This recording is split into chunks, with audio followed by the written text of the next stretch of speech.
العالمين. إذا جاء نصر الله والفتح ورأيت الناس يدخلون في دين الله أفواجا فسبح بحمد ربك واستغفره إنه كان توابا.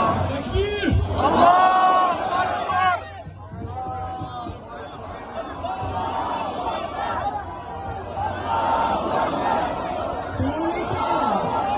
Innan vi bjuder in vår nästa talare så vill jag att ni bröder och systrar tittar er omkring. Vi står här idag som en enad muslimsk umma.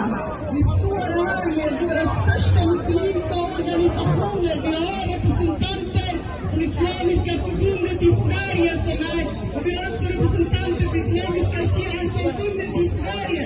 Vi har Islamiska föreningar, församlingar i Sverige som är motororganisation för de flesta muslimska församlingar, de flesta muslimska moskéer i Sverige står här idag. En enad front, och vi kommer fortsätta vara en enad front mot koranbränningarna. Vi vägrar ett system, ett samhälle som tillåter att en minoritet, en religiös grupp vaknar till koranbränning på sin absolut heligaste högtid.